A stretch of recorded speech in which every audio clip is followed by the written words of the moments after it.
Okay, so Rising of the Shield Hero episode 15, something really important that we need to discuss, really quick. And I did say this and or state this in my last episode that I did and or talked about. There's two different perspectives on the Shield Hero, and it makes me wonder what the old Shield Hero was like. So we have the one perspective to where we have the king saying, "Not again, not my family. Again, I will not allow my family to be taken by the Shield Hero once more." And then we have the perspective to where, I want to marry the Shield Hero. The Shield Hero will save us. So who was the Shield Hero prior? Because all the stuff with Raftalia and them talking about the Shield Hero and looking up to the Shield Hero, that was pre-meeting, that was prior to meeting Naofumi, our present-day Shield Hero. So it makes me wonder what the heck is actually going on with the past Shield Hero. Why is there dual perspectives? Now, we don't know. The king is not shown to be a part of the cult that hates, and or conspires against the Shield Hero. We have not seen that. So why did he say that? So what did the Shield Hero take from him before? That's a massive question. So I think it's very important that we all keep that in mind. There's two different perspectives. So it makes me keep continuing to feel, obviously, the Shield Hero of the past had to be different. There's just something, we need to know its history to kind of basically understand everything that's going on today in the treatment of the present day Shield Hero as well. So other than that, though, I do really want to say the presentation of this episode was amazing.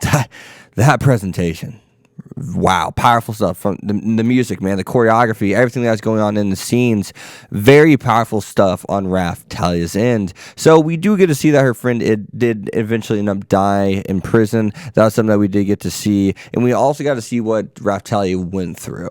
We got to see a little bit more about the chains and the whips and everything that came with being a slave in this lifestyle that she had, that she was forced to live in. And that's something that, I kind of said last week's episode, I love indirect presentation to where they can make you think. And sometimes, depending on how creative your imagination is, it kind of elevates a scene because you can think of the craziest things. But the fact that it kind of made us indirectly, they did it indirectly and didn't directly present it to us. They made us kind of think about it, and they directly presented it to us about what she went through. I enjoyed that. I kind of like them doing both. And I kind of like that they did it on separate episodes. It's just really weird how that kind of went together for me. It just kind of made me, it's almost as if they just set me up for something even more emotional than what I imagined, Knowing something and having a pretty good idea in your mind about something is cool and awesome. I love indirect presentation if it's done right, but whenever they directly presented this and then how it all kind of played a role in present day time, that was really good. I love how that was, orchestrated. I love how that was set up, man. Really good stuff. But we did also get to see that one friend did actually end up surviving, and it was it Keel? I think it's Keel, yeah. So looking at who Raftalia has become today, and how she views herself since she let one person go, or will not let one person go, she was not unable to save one person. That was a big role, and she's missing the bigger picture in things. I think that's how we all are. I mean, I think we all feel useless a lot of times where we don't have the power to magically make someone feel better, especially if there's something that we can't necessarily cure per se, whether it's health-related issues or whatever it may be. I think it's really crucial to realize that even though it's hard, and it happens to me all the time, and so it's hard, but we got to realize that, hey, we're doing what we can. Life is going to take its course in certain aspects. There's some things we cannot change. There's some things that we do not have the power to change, right? And we got to make sure we kind of balance that act of, hey, you got to deal with it. How you deal with things is going to determine how strong you really are. Physical strength is one thing, but if you don't, it's mind over matter. If you don't have that mental strength, then who cares about your physical strength? You can't live with physical strength. If your mind's messed up, then how are you supposed to live a life? And Raftalia was kind of teetering on that for a second, like she's about to forsake herself. She's about to desert herself.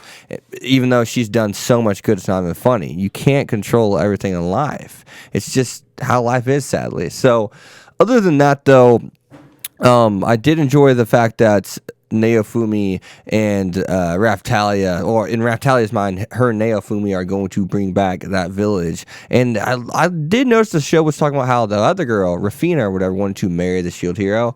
And now we see it clearly. Raphtalia's in love with the Shield Hero, and she's the one in his party and working with him. Even whenever she was kind of like talking to her in heaven or whatever it was, we got to see that she was jealous even. So it kind of makes me wonder if they're foreshadowing that Naofumi won't be going back home. If Naofumi will be living happily ever after with Raphtalia in a village, and that's probably way beyond where the light novel is. Obviously, the light novel's still going, and that's an end-game thing. That's how something ends. So it makes me wonder, because light novel readers aren't going to know, and we're not going to know, because that's an end-game kind of thing, right? You don't do that until the end of the story. So it makes me wonder. I'm really interested to where, in which way this is going, and I can't wait. So other than that, though, guys, hope you guys did enjoy the episode as much as I did. I thought it was great stuff. Shield Hero continues to shine.